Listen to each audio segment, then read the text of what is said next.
देखो दुनिया मोहब्बत से चलती है। जंगल में जब आग लगती है तो न तो वो बरगद बजते हैं जो हवा को आंधी में बदलते हैं, और न वो बांस बजते हैं जो आपसी रगड़ से चिंगारी पैदा। क्या बात है, वाह, बहुत अच्छे। सब चीजें आती जाती रहेंगी। मीडिया के लोग भी यहाँ हैं, काफी हैं। मैं माफी चाहता हूं, हालांकि ये काम उनको करना चाहिए।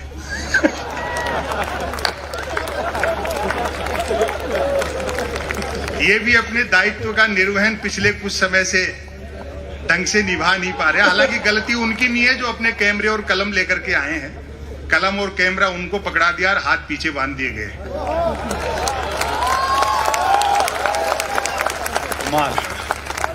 आजादी के बाद जब हम थोड़ा समझदार हुए हैं, पहला मौका है जब प्रधानमंत्री कदम ताल करते हैं तो मीडिया उसको मार्च पास्ट बताता है।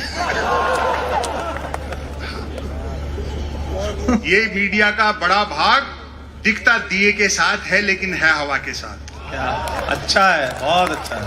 और इनको जवाब देना पड़ेगा। इसी शहर के शायर थे ताज भोपाली, उनका एक शेर है कि तुम्हारी बज़्म के बाहर भी एक दुनिया है, मेरे हुजूर बड़ा जुर्म है बेखबरी। अखबार अपवाद भी होते हैं, कुछ अच्छा काम भी कर रहे हैं, आवाजें भी उठा रहे हैं, लेकिन तीन चीजों के लिए पढ़े जा रहे हैं: बिजली कटौती, उठावना और राशिफल।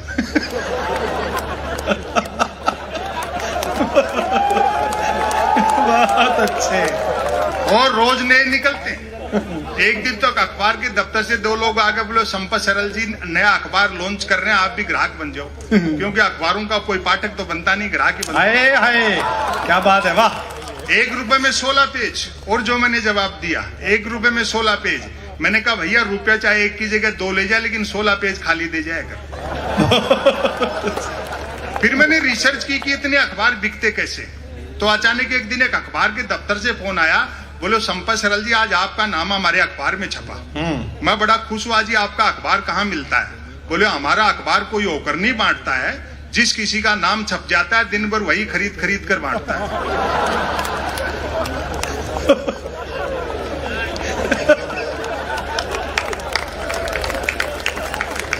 और टेलीविजन वाले बंधु तो इतना हंसा रहे हैं कि आदमी पेट पकड़ ले। वो प्राइम टाइम में बहस आती है ना न्यूज चैनलों पर, जैसे किसी जमाने में अवध के नवाब मुर्गे लड़ाते थे।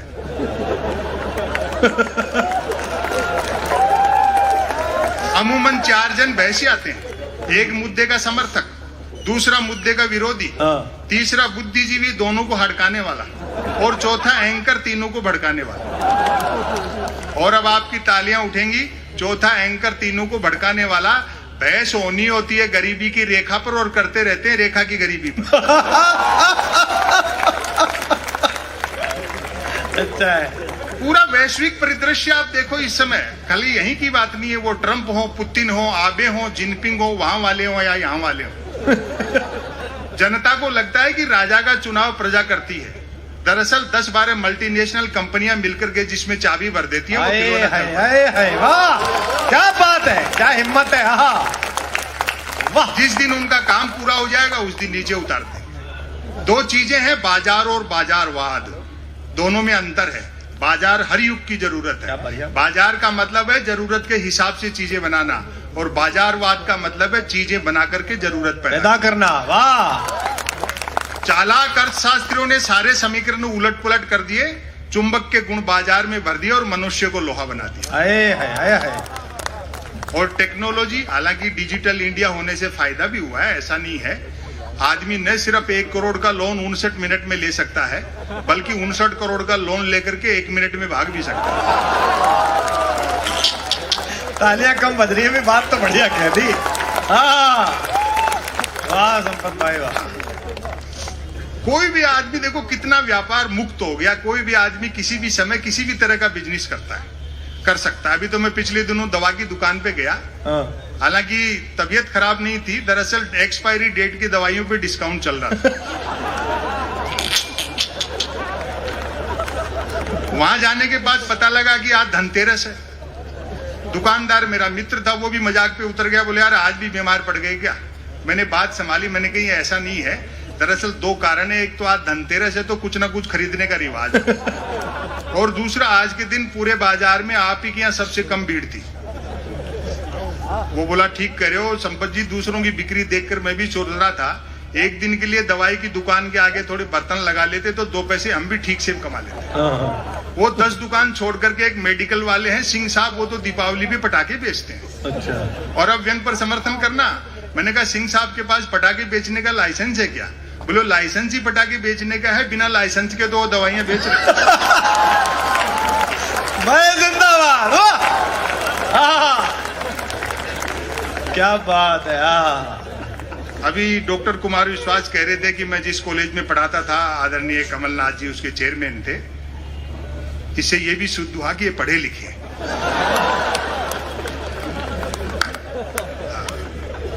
और मुझे अच्छा नहीं लगता जब विपक्ष के लोग एक आदमी को इतना टारगेट करते हैं। आपने प्रधानमंत्री जी की डिग्रियों पे सवाल उठाए, ये कोई अच्छी बात नहीं। भाई जब सैटेलाइट लॉन्च होकर के अपनी कक्षा में स्थापित हो गया, धरती के चक्कर काट रहा है, फिर क्यों डिजाइन पे बहस कर रहे हैं?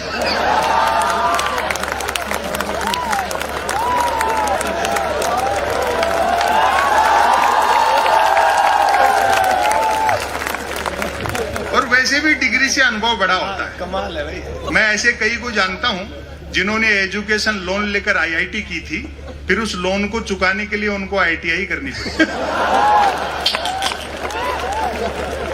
हालांकि बाद में पार्टी के 2 बड़े नेताओं ने बाकायदा प्रेस कॉन्फ्रेंस करके प्रधानमंत्री जी की डिग्रियां दिखाई। तब जाकर विपक्षियों का मुंह बंद हुआ कि हमारे प्रधानमंत्री ने न सिर्फ एमए कर रखा बल्कि बीए भी कर रखा। और आज ये डॉक्टर कुमार विश्वास होटल में पूछ रहे थे, बोले क्यों भाई जी, जब प्रधानमंत्री इतने पढ़े लिखे हैं तो मैट्रिक भी करी रखी होगी।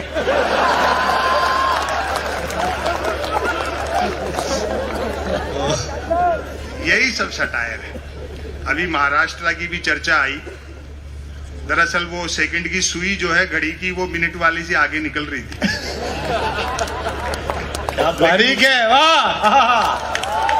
लेकिन उसको पता नहीं था कि सेकंड वाली पूरा चक्कर काटती है, तब मिनट वाली थोड़ी सीख सकती है। और ये पहला मौका है मंत्री महोदय महाराष्ट्र में जब चौकीदार का पाला थानेदार से पड़ा।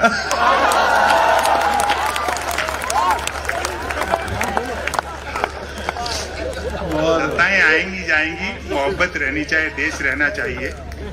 पाकिस्तान, चाइना, इन सब विषयों पे तो कर्नल साहब बोलेंगे क्योंकि ये तो आमने सामने चेहरे से चेहरा मिला करके, आंखें से आंखें मिला करके लड़े हैं। मेरे लिए ये व्यंग के विषय नहीं है। भाई उस पाकिस्तान पर क्या लिखना? उसकी जितनी आबादी है उतने तो अपने 24 घंटे फ्री वाईफाई के चक्कर में 4G टावरों के नीचे बैठे रहते हैं। अच्छा। और चाइना से भी युद्ध हुआ तो इस बार आर पार की होगी, 62 वाला हिंदुस्तान नहीं है। हम जीतेंगे और उस खुशी में फिर चाइनीज पटाखे फोड़ेंगे। वातावरण में अजीब सा तनाव है। विकास का एजेंडा कह करके आए थे, कुर्सी मिलते एजेंडे के विकास में लग गए। और सवाल खड़े करो तो जूता निकालते। कई तो भक्ति इतने गुस्से में रहते हैं कि जिसको पीटने दौड़ते हैं उससे आगे निकल जाते हैं।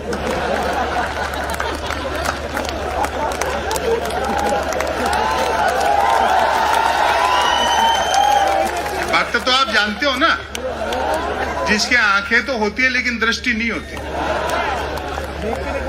वो अंध भक्ति में इतना डूबा रहता है कि हर पत्थर को देवता मानता है। वो एक भक्त तो माइल स्टोन को देवता समझ करके नारियल चढ़ा रहा था। तो किसी ने उसको समझाया, बोले भाई अक्ल से काम ले, जो कि नहीं थी। बोले जिसको तुम देवता समझ रहे हो वो माइल स्टोन है, वो अंध भक्ति में डूबा था। बोले नहीं, ये साक्षात देवता है। देखो इसने यहीं से बता दिया है कि दिल्ली 250 किलोमीटर।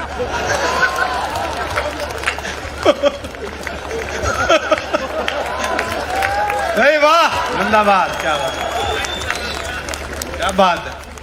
ये नौजवान दोस्त बैठे हैं, बुजुर्ग लोग बैठे हैं, अपने परिवार के और छोटे बच्चों को समझाओ कि ये सोशल मीडिया पे इस तरह का काम है, ये आपका समय, श्रम और बुद्धि को नष्ट कर रहा है। इससे कुछ हासिल नहीं होने जाने वाला है। दुनिया की कितनी भी एडवांस टेक्नोलॉजी हो, आप रोटी गूगल से डाउनलोड नहीं कर सकते। बहुत मुद्दों की बात करो, रोजगार की बात करो, सद्भाव की बात करो, महंगाई और भ्रष्टाचार पर बात करो। ये उन मुद्दों से ध्यान हटकाने के लिए इस तरह की शोशेबाजी की जाती है। अभी जैसे धारा 370 का मसला था, मुझसे भी लोगों ने पूछा, ये मेरे व्यक्तिगत मत बता रहा हूं। बोले जी 370 पर, मैंने कहा मूल्यांकन समय करता है, आज हम इस पर कुछ नहीं कह पाएंगे। बैंड तो हमारी शादी में भी बहुत जोरदार बजा था।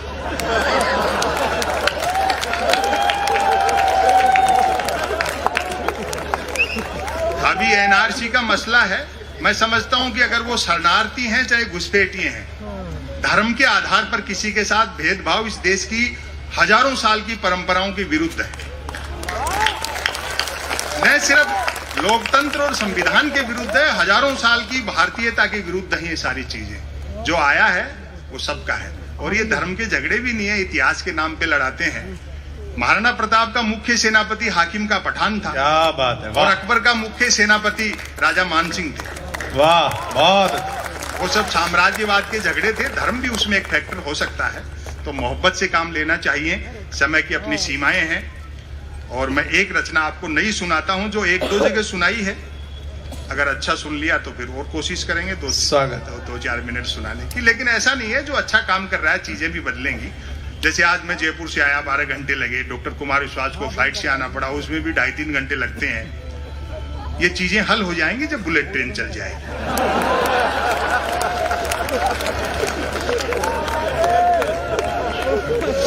और हम तो सुनते हैं कि बुलेट ट्रेन का किराया भी कम होगा और वो सवारियां लेने भी घर घर जाएगी। और गुजराती दिमाग लगाया प्रधानमंत्री ने, जापान के प्रधानमंत्री से बुलेट ट्रेन के लिए कर्जा भी 50 साल के लिए मांगा है। वो जानते हैं 50 साल बाद न देने वाले बचेंगे न लेने वाले बचेंगे। और इसी शहर के शरद जोशी जी ने एक बड़ी अच्छी बात कही, हम भारतीयों को वह व्यक्ति उधार दे जिसका पुनर्जन्म में विश्वास हो। भाई दिवे 50 साल बाद किसी जापानी को अपना कर्जा याद रह गया तो वो जैसे ही मांगने बंबई उतरेगा, अपन उन्हीं की बुलेट ट्रेन में बैठ के अहमदाबाद निकलने।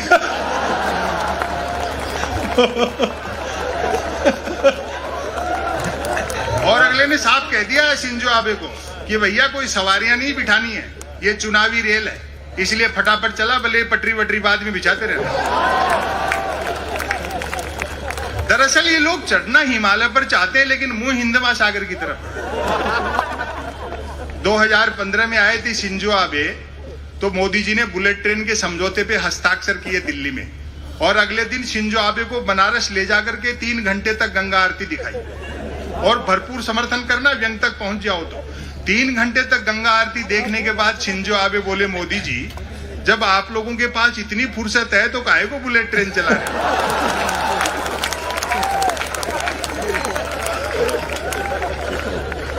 सोशल मीडिया ने भी ऊधम मचा रखा है। ऐसा नहीं लगता कि हम उसका इस्तेमाल कर रहे हैं, अब लगता है जैसे वो हमारा इस्तेमाल कर रहा है। निदा फाजली साहब की 2 पंक्तियां हैं, उनमें अगर शेर थोड़ा इधर उधर करूं तो कहना चाहता हूं कि धूप में निकलो, घटाओं में नहाकर देखो, जिंदगी क्या है मोबाइल हटाकर देखो। वाह।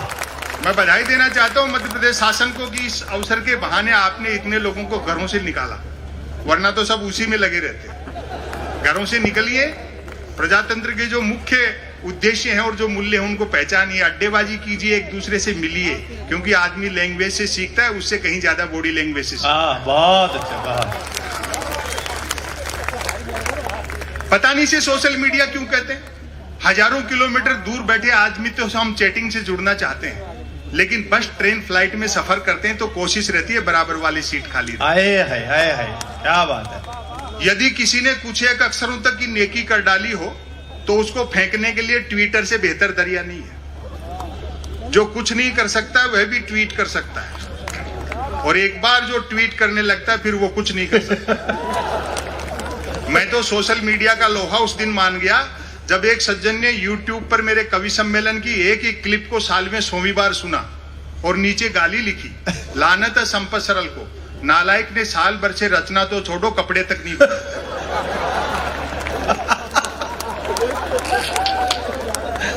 टेक्नोलॉजी से फॉर्मेट बदला है, पाखंड वही है। आए है, वाह क्या बात है। पहले देवी देवताओं के 16 पोस्ट कार्ड लिखते थे, आजकल देवी देवता का फोटो डाल करके 16 शेयर मांगते। अपनी समस्या से संबंधित कोई भी देवी देवता गूगल से डाउनलोड करो, अपनी मनोकामना लिख करके सोशल मीडिया पे छोड़ दो। घंटे आध घंटे में तो ऐसा वायरल होगा कि आपका देवी देवता नई मनोकामना के साथ आप ही के पास आ जाएगा। और एक आ गई है सेल्फी। क्या आत्ममुग्धता का दौर है साहब। कैमरे का फ्रेम दिखते आदमी जिराफ हो जाता है। मैं तो देखता हूं कई महिलाएं हर 10, 15, 20 मिनट में अपनी सेल्फी ले लेकर के सोशल मीडिया पे अपलोड करती रहती है। आपको सच बताऊं, उन सुंदरियों के चेहरे देखकर मेरे मन में वही भाव आते हैं जो कभी दर्पण में पद्मनी का चेहरा देख करके अलाउद्दीन खिलजी के आए हों। और अब आपकी तालियां उठेंगी, कितने धोखे का संसार है। वही सुंदरियां मुझे आमने सामने साक्षात मिल गई, बड़ा धोखा हुआ। जिनको पद्मनी समझता रहा वो तो खुद अलाउद्दीन खिलजी निकले।